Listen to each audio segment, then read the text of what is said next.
2 years ago, no one believed it. A country torn by foreign control, gold slipping through its fingers, and entire regions ruled by terror. Then came Captain Ibrahim Traoré. And everything changed. He didn't just talk about sovereignty, he built it. Gold bars made from mining waste. Factories rising from dust. Terrorists driven out. This isn't a fantasy, it's Burkina Faso. And what you're about to hear will shake you. Because one man dared to say, enough. So if you believe in real power, real independence, smash that like button, subscribe, and let's dive into the revolution no one saw coming. If you still believe that a small nation can stand tall against global giants, if you believe that Africa has the right to write its own story, in its own voice, on its own terms, if you've ever seen the fire in Captain Ibrahim Traoré's eyes, then this story is yours too. Like this video. Subscribe to this channel, not just to support, but to stand beside us. Together, through a rising wave of awakening, because the whispers have become a silent storm, and it's only just begun. And then, just when the world stopped paying attention, something extraordinary happened. Burkina Faso, often dismissed as a poor, landlocked nation, did the unthinkable. From piles of toxic mining waste, it pulled out solid gold. Literal bars of it. Not imported, not borrowed, not refined in Paris or Dubai, no. These bars were forged on Burkinabe soil, with Burkinabe hands, using Burkinabe technology. No foreign consultants. No white saviors. Just pure grit and belief. It all began with one bold decision. Captain Ibrahim Traoré greenlit the construction of a mining waste processing plant in the Kasoto industrial zone. For decades, this waste, called fine coal, was left to rot in giant heaps. Foreign companies said it was worthless. Locals were told to ignore it. But Traoré had a different vision. He saw potential where others saw trash. The facility was a gamble. Many doubted it would work. But just months after its launch, it delivered something historic: 44 gleaming gold bars, weighing over 93 kilograms, extracted entirely from waste. It shocked the region. It silenced critics. It turned rubbish into wealth. At the handover ceremony, the gold was placed directly into the hands of Burkina Faso's Ministry of Economy. A gesture that spoke volumes. For the first time in modern history, the country didn't have to wait on Europe. It didn't have to ask for validation. It proved to itself, and to the world, that it could do more than survive. It could rise. This was not just industry. It was resurrection, and behind it stood one man, Captain Ibrahim Traoré, who refused to let his country be defined by leftovers. But Traoré didn't stop there. If Burkina Faso could pull gold from waste, then why should it keep sending raw gold abroad to be processed, only to buy it back at 10 times the price? It made no sense. So, once again, Captain Ibrahim Traoré took a step that many leaders only talk about. He built a refinery. In November 2023, construction began on Burkina Faso's first ever gold refinery, an industrial milestone no one saw coming this soon. For the first time, the country would refine its own gold, shape its own bars, and stamp them with its own seal. No more watching wealth disappear onto foreign ships. No more waiting on outsiders to define the value of Burkinabe resources. This wasn't a symbolic move, it was a direct blow to the old order. And it sent shockwaves through the region. The refinery is set to handle up to 400 kilograms of gold every single day. That's not small scale. That's power. Real, sovereign power. It will create thousands of jobs, some in the plant, many more around it. From transport to logistics to machinery, an entire economy is beginning to rise around what used to be exported with no questions asked. And as if that weren't enough, Traore launched the country's very own Treasury deposit bank, a bank designed not for elites, but for the people. This institution will store Burkina Faso's gold. On its own land. Under its own laws. It was more than a bank. It was a line in the sand. Captain Ibrahim Traoré wasn't simply changing policies. He was changing the narrative. He was telling his people, and the world, that Burkina Faso would no longer be a customer at someone else's table. It would own the table. And build it from gold. But gold wasn't just being lost to waste. It was being stolen, legally. For years, foreign corporations treated Burkina Faso's gold like their personal piggy bank.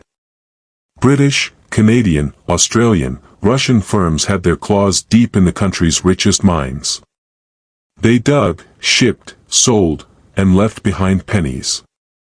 Meanwhile, the people of Burkina Faso stayed poor, watching trucks roll out of their villages loaded with treasure they'd never see again.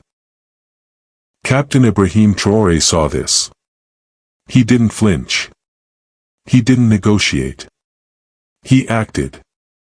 The first blow came quietly, but it landed hard. In 2023, his government banned the export of gold without state supervision. No more gold slipping through borders under business contracts. Then, in early 2024, his Minister of Mines announced something even more radical, an indefinite suspension on all gold exports from artisanal miners. The goal? Stop smuggling. Break the black market. Take back control. Foreign companies were stunned. Traders panicked. But for the people of Burkina Faso, it was the first time in decades they saw a government fight for them, not just talk to them. But Traoré didn't just shut the gates, he changed the rules inside them. In October 2023, the royalty system on gold sales was rewritten. Under the old colonial-style law, mining companies paid a flat 5% no matter how high gold prices soared. That meant billions left the country untaxed. Traoré tore it up. The new tiered structure meant, the more gold they made, the more they'd owe the people. He called it justice. And it didn't stop there. Foreign firms were ordered to partner with local enterprises. No more full foreign ownership. From now on, Burkina Faso would hold a stake. Would have a say. Would not be locked out of its own economy. Then came one of the boldest moves yet. Captain Ibrahim Traoré authorized state intervention in inactive or poorly managed gold sites. That meant the government could take over mines, especially those tied to illicit networks or terror financing. These weren't just economic measures, they were acts of sovereignty. Acts of defense. Because this wasn't only about money. It was about dignity. It was about standing on Burkinabe soil and saying, no more. No more watching resources disappear while hospitals remain empty. No more taking orders from foreign boardrooms. No more policies designed to keep Africa in chains, with a smile. Traoré's actions hit a nerve. Outside powers began whispering. Reports surfaced of pressure, threats, diplomatic cold shoulders. But none of it stopped him. In fact, it only strengthened his resolve. Every law changed. Every contract renegotiated. Every export suspended. It all pointed to one goal, economic freedom. Captain Ibrahim Traoré wasn't trying to please investors. He was trying to protect generations. And as Burkina Faso started building its own systems, its own vaults, its own rules, the message became impossible to ignore. Burkina Faso would no longer be a mine for others, that it would be a nation for itself. And yet, even with vaults full of gold and foreign hands pushed back, Captain Ibrahim Traoré knew the fight wasn't over. Because this story, Burkina Faso's story, was bigger than gold. Bigger than borders. It was the beginning of something far more ambitious, the rebirth of an entire continent's voice. For decades, West African countries have been trapped in a financial straitjacket. Controlled not by poverty, but by a currency designed to keep them dependent, the CFA Franc. Born in the colonial era, managed from Paris, and tied to a system where African nations must keep half their reserves in French banks. No true control. No true freedom. But now, that system is cracking. In quiet meetings, a new dream began to form, the AES alliance, made up of Burkina Faso, Mali, and Niger. 3 Sahel nations, standing together. And at the heart of their plan? A brand new regional currency. A breakaway from the CFA Franc. A declaration that Africa will no longer rent its sovereignty from Europe. Traore wasn't just supporting this idea, he was preparing for it. He built a gold reserve. He launched a Treasury deposit bank. He secured production, storage, and legal control of the country's most valuable asset. All of it carefully structured to one day back a currency not with debt, but with gold. A currency born in the Sahel, not in Paris. Rooted in African soil, not foreign favor. And that changes everything. Because gold is not just metal. It's leverage. It's what gives a nation breathing room. Bargaining power. Choice. And as Traore stood before his people, gold bars in one hand and a banking system in the other, the message was clear: Burkina Faso would no longer beg for development loans with strings attached. It would fund its own future. But what made this shift truly revolutionary was not just the economic change, it was the cultural one. For the first time, children in Burkina Faso were seeing their country build something powerful without waiting for the West to approve. Farmers, miners, shopkeepers, people who'd been told for generations that their land was poor, were beginning to believe otherwise. Because when a president refuses to sell out, when he fights not for foreign praise but for domestic dignity, something begins to stir in the hearts of the people. And Captain Ibrahim Traoré had ignited that spark. With every refinery built, every vault filled, and every system reclaimed, he was writing not just a new chapter, but a new narrative. One where Burkina Faso isn't just a nation surviving in the shadow of giants. It is a nation rising, with fire in its eyes and gold in its hands. And this is only the beginning. The response to Captain Ibrahim Traoré's story was nothing short of electric. Viewers from across Africa and the diaspora filled the comments section with pride, awe, and emotion. Many said they had never seen an African leader so fearless, so willing to confront foreign powers and reclaim what rightfully belongs to his people. He reminds me of Sankara, one viewer wrote, but this time, he's got drones and gold bars. For many, the most powerful moment was seeing Burkina Faso's own gold, refined at home, sealed with its national emblem, and handed to the government. That wasn't just metal, one user commented. It was hope. Tangible hope. People from Mali, Niger, and Guinea expressed deep solidarity, calling Traoré's leadership a model for the continent. Some living abroad said the video reawakened their pride and desire to return home. I left Africa to chase a future. Now I see one rising back where I began. There were also serious reflections. Some viewers feared for Traoré's safety. Others warned against corruption or complacency. But most agreed, even if he is targeted, the movement has already begun. They can silence a man, one said, but not a generation rising behind him. From powerful declarations to artistic tributes, the comments read like a manifesto of African awakening. This wasn't just a video, it was a moment. A reminder that sovereignty is not given. It is taken. And as one user put it, Captain Traoré didn't just take back the gold. He gave us back our voice. If you believe that even a small nation can rise and stand tall against global giants. If you believe that Africa deserves to write its own story, in its own voice, on its own terms, if you've seen the fire burning in Captain Ibrahim Traoré's eyes, then this story belongs to you, too. Like this video. Subscribe to this channel, not just to support, but to stand beside a rising wave of awakening, because the whispers have become a silent storm, and now, the storm is moving. The Pentagon is no longer just watching, it's reacting. General Langley didn't wait for permission that he warned Washington weeks ago. Ibrahim Traoré isn't just holding power, he's holding something far more dangerous, hope. Not just for Burkina Faso, but for an entire continent.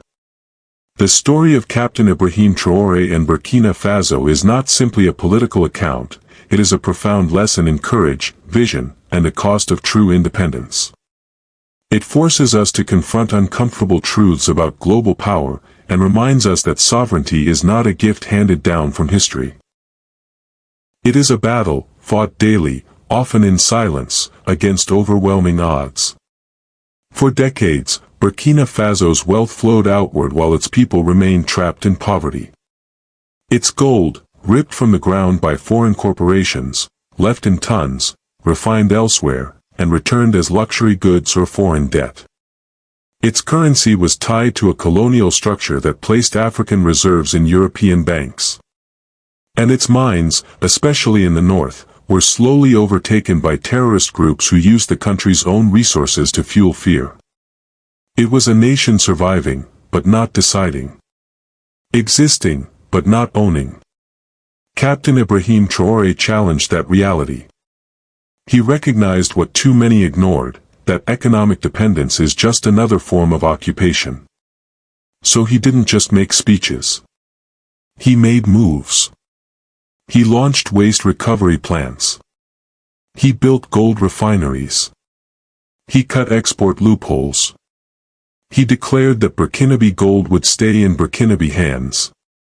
Every action he took reshaped not only policy, but psychology. For the first time in years, many Burkinabe believed their country could produce, refine, and store its own wealth. That belief, more than gold, was the real treasure. The greatest lesson here is that self-reliance is not a romantic slogan. It is a discipline. It means making difficult choices, often at a cost. When Traoré banned unsupervised gold exports, he angered traders and investors. When he revised tax rules to increase national revenue, he risked alienating foreign corporations.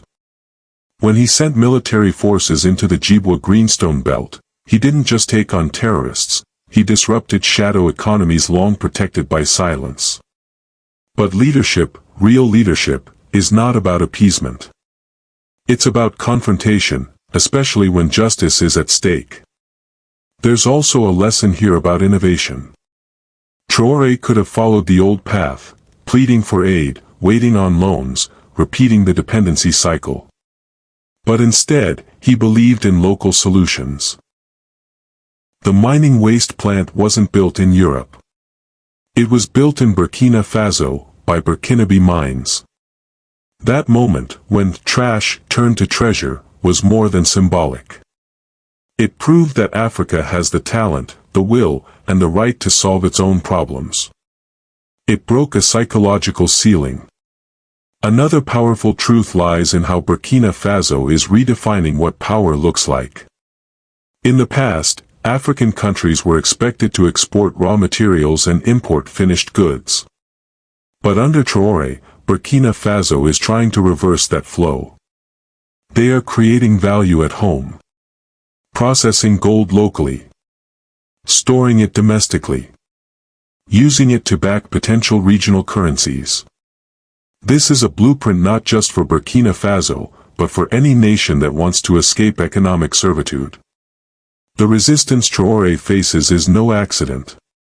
When a small country refuses to be obedient, it unsettles larger systems. Western powers, multinationals, and even regional elites have long depended on Africa staying predictable. But Traoré's defiance threatens to inspire others.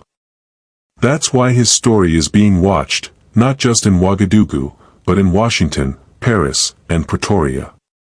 Because if Burkina Faso succeeds in building a gold-backed economy free from external control, the ripple effect could reshape the entire continent.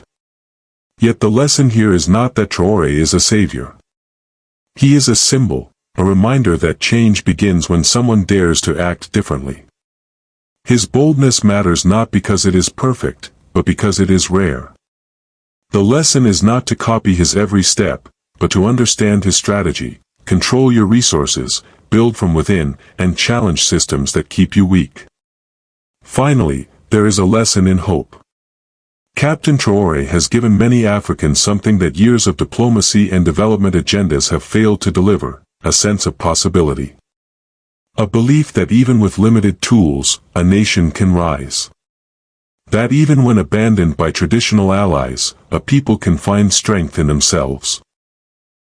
That sovereignty is not some distant dream, but something to be seized, fiercely and unapologetically.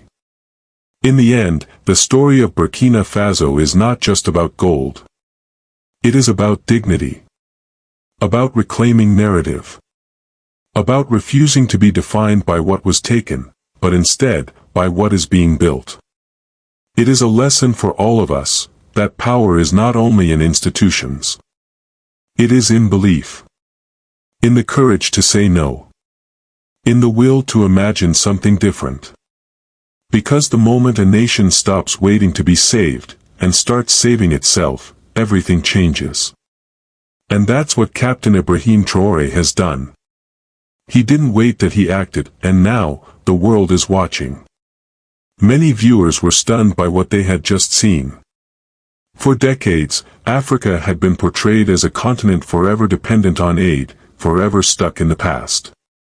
But this story, this powerful narrative of Captain Ibrahim Traoré and the people of Burkina Faso, shattered those assumptions. One viewer wrote that they had never felt more inspired by a leader in modern African history. Not because Traoré made promises, but because he delivered results. He didn't wait for permission, the comment read. He just did it. And that changes everything. There was a growing sense of emotional pride, especially from African viewers across the diaspora. Many described tears coming to their eyes as they watched Burkina Faso reclaim its gold, its land, and its dignity. For them, this wasn't just news. It was personal. For the first time, I see an African president who is not afraid, another viewer wrote. Not afraid to face the West, not afraid to take back what belongs to us. He reminds me of Thomas Sankara, but this time, with drones and refineries. Commenters from neighboring countries expressed a deep sense of solidarity. Citizens from Mali, Niger, Guinea, and even Senegal filled the thread with phrases like, "One struggle, one people," and "Burkina Faso is leading the way for all of us." Some called for their own leaders to follow Traoré's example, while others expressed frustration that it took so long for this kind of leadership to re-emerge on the continent. "We've had enough of puppets," one comment read. "Now we need warriors." Interestingly, several comments came from Africans living abroad who felt reconnected to their roots. They admitted they had felt ashamed, even hopeless, about their homeland's future. But this video sparked something different. A renewed pride. A desire to return. "I left Africa because I thought we had no future," one person wrote. "But this makes me want to come back and help rebuild." Some viewers from outside Africa also chimed in, expressing admiration and even guilt. A few Europeans and Americans admitted they had never really questioned the system that kept African nations economically dependent. But after watching Burkina Faso's transformation, they couldn't look away.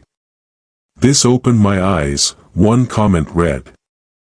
"I always thought Africa just needed more aid. Now I see, we've been taking far more than we ever gave." Another frequent theme was the symbolism of the gold bars. Viewers spoke about how emotional it was to see them sealed with the boo.